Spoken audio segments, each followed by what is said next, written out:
Yan ang sinusunod nila. It's not without precedent ang pag-file nila ng anti-terrorism law. Yung mga sinabi ko ngayon, yun yung gusto nilang gawin. Kaya pinipilit nila na merong violation sa batas. Mag-cancel ng passport, mag-red notice, mag-unlock, mag-issue ng kaliwat kanang search warrant. So, ibig sabihin, babalik pa rin tayo dun that this is clearly oppression and harassment for remarks that pinipilit nila to take it out of its logical context. Abogado ako. Alam ko kung anong illegal at illegal. Alam ko kung anong actionable at hindi actionable. Hindi actionable ang maghabilin ka. Hindi actionable yun. Walang active threat kung hindi ako mamatay. Walang mali doon. Walang illegal doon. Sinabi nila kahapon, kung sino bang nandoon sa inyo sa interview press briefing namin. Sabi nila, pinalaki at pinalakas yung security ng First Family, ng President, dahil may threat. So ako, napaisip ako, nilalakasan niyo yung security niya? Ibig sabihin na, papatayin na ako? Why for? Will you double the security? Diba? Itong mga dictators and oppressors, unfortunately, hindi sila magaling mag-isip. Basta lang sila tira, pero hindi nila iniisip na lahat ng sinasabi nila doesn't make sense, especially kapag nagsisinungaling ka, mahuhuli at mahuhuli ka sa pagsisinungaling mo. Kaya nung nakita ko yung NBI, subpoena, nagpatanong kagad ako sa Negros. It's not the first time na ginawa nila yun sa isang Pilipino. Sabi ko, anong nangyari sa Negros? Sabi sa akin kung anong nangyari sa Negros. And sabi ko sa mga lawyers ko, yan ang gusto nilang gawin. Yung sa PNP po, kasi direct na so, ikaw yung group natin, yung security kaya nga raw pag-relieve ng AUP para to face investigation. Yes, oo. Initially, we are filing charges against them as well. For disobedience, for kidnapping, for robbery. My next question po, Speak Casimiro, ABS-CBN. Yes, ma'am, good afternoon. Ma'am, do you have any information as to the status, health status of your attorney office? And do you have any information when you will be transferred to the house or attention? Ma'am, wala po akong update sa status ni Yusek Zalaika Lopez and Ms. Gina Acosta, both of whom are admitted sa Veterans Hospital. But nakita ko kanina sa updating namin sa group chat ng opisina, I believe the hospital released a bulletin. Tama ba? Parang nag-release ata ang hospital ng bulletin about updates sa kanila. Ngayong araw na ito, hindi ako makapagbigay ng update kasi maaga po ako umalis kanina sa hospital. Mga 4 a.m. ako umalis and tulog pa lahat ng tao. But last night, pagdating ko sa hospital, ang sinabi lang naman sa akin na nag-endorse, yung nagbabantay tapos in-endorse sa akin, na hindi pa rin kumakain si Yusek Lopez and si Ms. Gina Acosta ang na-endorse sa akin kahapon is masakit yung dito niya. Kasi apparently, pag nawalan ka ng malay and nagiging unresponsive ka, parang kinukurot ba dito? Hindi ko alam kung anong ginagawa. So apparently, sumakit yung dito niya kasi yun yung i-arouse ka para magising. So yun yung updates based on sa pakikipag-usap ko sa kanila. Another question po, just very quick. Do you see yourself touching things up with BBM in the future? Do you see that happening at all? Well, I believe, ma'am, that we reached the point of no return. I really believe that we have reached the point of no return. And it is clear, ma'am, na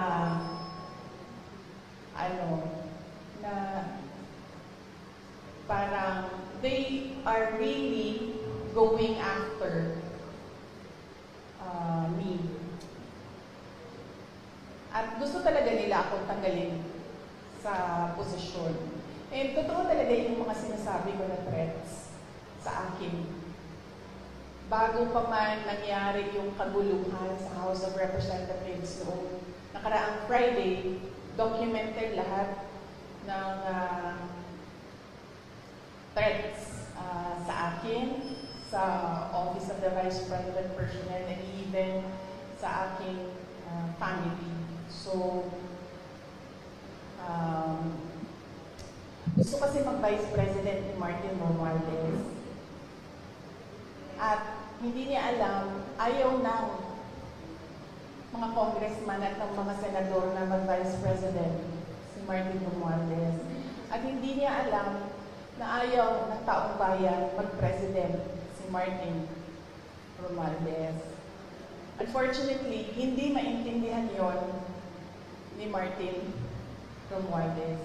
Yun yung problema. Okay, that's para Heroes of Cortez sa RMN is Ina. Good afternoon, ma'am. Any reaction lang po ma'am sana sa mga pambabatikos or mga pahayag ni House Majority Leader at Zamboanga City District 2 Representative Manis Danilo po ang laban sa inyo tungkol nga dito sa mga nangyayari? Well, hindi ko siya kilala, ma'am. So, huwag na tayo mag-comment sa sino ba yung pangalan ng ma'am? Manix Dalipe po, Congressman Manix Dalipe. I don't know him. I'm sorry. It's difficult for me to give a comment about something na hindi ko alam kung ano sinabi niya, sir.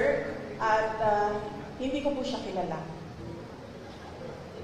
And Sir Marco Polo, Brigada ng Sapa. Good afternoon, ma'am. Sarah. Maliban po doon sa lumalabas na plano ng higher House or House of Representative para impeach ka ba? Ano po masasabi doon? Well, they can always try na mag-impeachment. They can always, gumastos at magwaldas ng pera ng gobyerno para i-impeach ang Vice President. Kung yan ba naman ang gusto nila, magwaldas naman ng waldas ng pera at pagtakpan ang kakulangan at pagsisinungaling ng administrasyon. Para lang hindi mapansin ng mga tao na maraming mga pangako ang napako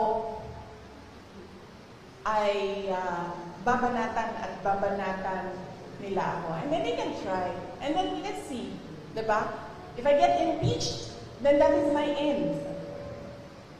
Tapos. Okay, thank you for the answer, ma'am. For my last part, sa local front ng Zamboanga City at Zamboanga Peninsula, maliban po sa mga tulong na binigay niyo po yung tulad ng ayuda sa medical and other, ano po yung mga future na nakalaan po para sa Zamboanga Peninsula, lalo na po dito sa Zamboanga City? Opo. Yes, sir. Thank you for the question. Nag-aantay kami ng final budget ng Office of the Vice President sa ilalim ng General Appropriations Act. Pero we are really not hopeful anymore kasi nakikita nyo naman kung gaano ka-intense yung gusto nilang pilayan ang Office of the Vice President. So, we're not hopeful. Kung meron mang budget, and then yung kung ano man yung maibigay na budget, pagkasya namin, yung mga projects namin doon. Ang mangyayari nito, kunwari man, as an example, doon meron kaming 40,000 beneficiaries a year. Siguro, we'll reduce it to 10,000 beneficiaries a year. Ganun yung mangyayari. Ida-downsize yung mga projects. That is, if kung merong pera para sa projects. Kung wala naman pong pera para sa mga projects, ang maiwan lang ay pambayad ng sweldo ng mga tao, ng mga employees ng Office of the Representatives, then dapat kayo magreklamo, taong bayan. Kasi nagsisweldo kayo ng mga tao tulad ko. May I just remind you, I have the second highest salary in the government, and yet wala akong nagawin kasi wala kami projects. Magreklamo kayo. Bakit namin siyang bayaran ng sweldo? Wala naman siyang project. Walang gagawin niyang babae niyan. Hindi magtatrabaho yan kasi walang project. Diba? So yes, dapat kayo magreklamo niyan. Magbabayad kayo sa amin. Pero hindi kami magkakapagtrabaho dahil walang proyekto, walang budget. Last two questions. One from Mr. John Ortiz. Yes, good afternoon po. Good afternoon po, Vice President. I am Theodore Ortiz, sa Papalakan po sa Bulacan. Amidst all this, sa lahat ng mga nangyayari, sinasabi yung harassment, yung ino-oppress kayo, and yet, nandito po sa Zamboanga City, binisita mo yung basilan. Oo. Saan po kayo humuhugot ng lakas as of the moment, Vice? Bakit patuloy po kayong lumalakad? Yes.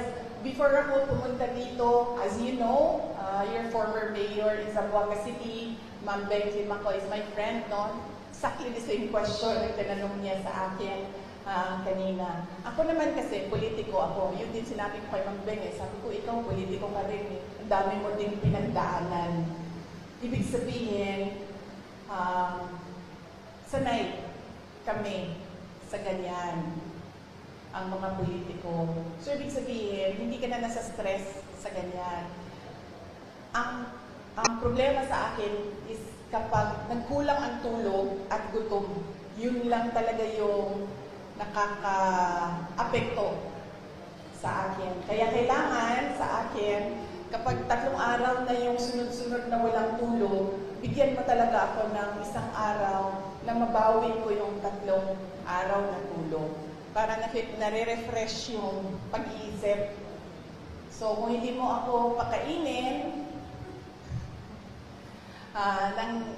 say for 12 hours, dapat mo akong pakainin on the 13th hour, otherwise, mainit na yung ulo. So, simple lang, sir. Kailangan lang ng tamang tulog at tamang kain. Yung all the rest, wala na yan. Kaparte yan ng buhay ng isang politiko. Last one, ma'am. Reaction on the disbarment case filed against you. Yes, meron akong 3 disbarment cases. If you can remember, 2011, sa Sheriff, hindi pa tapos yun hanggang ngayon. May disbarment case ako doon. Tapos meron akong disbarment. Nabasa ko lang ito sa mga, sa mga group chat. So, hindi ko lang alam kung tama. Correct me. Tapos isang disbarment case sa pagtatapon ng bangkay.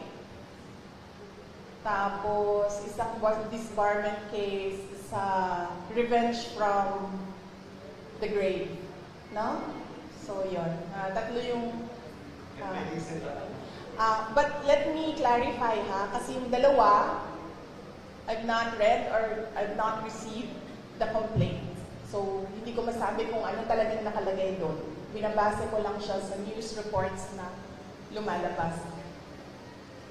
Yung isa, binase ko sa announcement ng Supreme Court, and then yung isa, binase ko sa announcement ni Larry Gadon.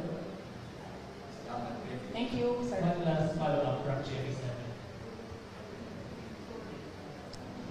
Grabe naman po si Mike. Minsan lang ako dito sa Zamboanga City.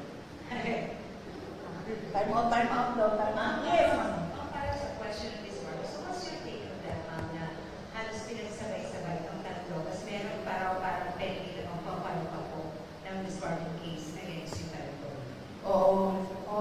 Well, kasama din yun, ma'am. Kasama din yung lahat na tira bahala. Tira bahala. Kung unsay mo dikit, maoy ko anon, may mulaog, ano ba? So, babanatan natin siya, tingnan natin dito kung saan yung tatama. Anak na siya. Yesterday you mentioned na isang threat sa inyo is yung pag-absorb ng PSG, ng PSC sa inyong PSPG. But now that they are totally, taking over and replacing all your security sa PSPG and PNP, how do you feel about it? I'd like to hold comment dyan, ma'am. Kasi napapansin ko, base lang din naman sa balita, nagbabago-bago yung sinasabi nila. Hindi ko lang alam kung nasusundan ninyo. Nagbabago-bago yung sinasabi. Sabi, wala na daw AFP, pulis na lang. Ngayon, meron na naman daw AFP, pero papalitan nila at mga pulis na sabay. So, hindi sila nagpaplano ng maayos. Kaya nagbabago-bago yung sinasabi nila. Advice ko dito sa mga tao na ito, mupo muna kayo, magplano muna kayo bago kayo bumanat. Para hindi kayo nahuhuli na nagsisinungaling. Sa padala, Sara Pulabi o FEBC. Pag gumaganyan ba ako na aapektuhan yung sound? Okay. Good afternoon, VP. Since natanong ko yung isang tanong ko, ito na lang po. Sabi po ng PNP, wala silang information sa pagbabanta sa inyong buhay. I-report nyo lang po ba ito officially, ngunit nasabi nyo hindi ito pinansin ng mga kinauukulan? Ma'am, nakakahiya sa buong mundo na ang Philippine National Police natin, who by the way has intelligence funds, hindi alam ang mga pangyayari sa ating bansa. Nakakahiya na meron tayong police na hindi nila alam ang threats sa Vice President. Nakakahiya yan, ma'am. Huwag sila magsasalita ng ganyan kasi nagpapakita yan ng incompetence ng Philippine National Police. Dapat dyan, kung ako po ay Presidente, Sekretary ng DILG, Chief ng PNP, ang sagot dyan ay, let us sit down and investigate the alleged threats so that we will know if these are true or not. Yan ang tanong. Ayan ang sagot dapat ng tamang tao. Pagiging tao na tama mag-isip. Yan ang sinasagot dapat. Hindi yung sinasabing wala kaming alam ng mga threats. Nakakahiya na ang pulis, ganyan. So, ibig sabihin, ang dami nilang walang alam ng mga pangyayari. So, kaya pala, nagkanya-kanya na ang mga kriminal dahil walang alam ang kapulisan. Nakakahiya para sa Pilipinas na naririnig na ang pulis natin ganyan magsalita. Ms. RG po, ladies of Mga Times. Last question po. Yes, VP, magandang hapon po. RG from Ladies of Mga Times. I would just want to ask po, if what is happening, may satellite office po kayo, mga nagsira din po. So, dito, ang satellite office na hindi nagsiservisyo sa Zamboanga lang, pati sa, Basilan, Solen, Tawi-Tawi. How will you, anong assurance po na tuloy-tuloy yung servisyo with what is happening? Yes, ma'am. Bago po ako sumagot, ma'am, may I just say, I love your color green ngayong hapon na ito. Halatang-halata naman, ma'am. Oo. Huwag, ma'am, kasi suspended ka na kaagad bukas, ma'am. Huwag ka po mag-green. Suspended ka na bukas, ma'am. Sandali. Okay. Yes. Nagpapasalamat ako dahil nakapunta ako ng Zamboanga City ngayong araw na ito. At in-person yung meeting namin ng satellite office lead sa Western Mindanao. Kasi papunta kaming, there's about 40 minutes papunta doon sa Isabela City. So, 40 minutes papunta, nag-meeting kami, 40 minutes pabalik, nag-meeting kami. So, masaya ako dahil nagawa namin yun in person. Ang hirap din kasi talaga mag-meeting pag Zoom eh. At napag-usapan namin ni Mr. Mike Saavedra na malaki kasi renta na, malaki din kasi itong building na ito, malaki din ang renta dito ma'am. Ang gagawin namin, lilipat kami sa mas maliit na lugar, mas mababa yung renta. So, napababaan na rin yun namin yung budget na kailangan gamitin. Tapos tutuloy-tuloy lang si Mike ng mga downsized na mga project. So, yun ang plans namin for Western Mindanao Satellite Office. Papaliitin namin, ma'am. Tsaka maghahanap kami ng mas mababang renta. Ma'am, very last question from related by the OPP Media po. Baka may sagot po kayo sa sagot ni PA Secretary Q. Laurel tungkol sa 20 pesos bigas na remarks niyo po kay BBM versus BBM. Ano ba sinabi niya? Pwede, saan ang sinabi ni...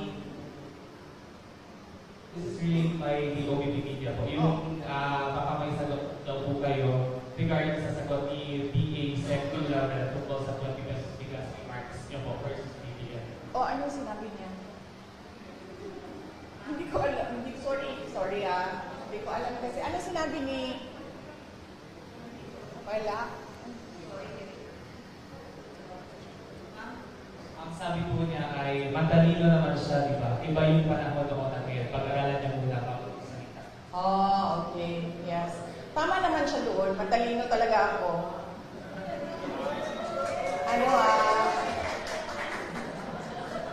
Nahiya naman ako.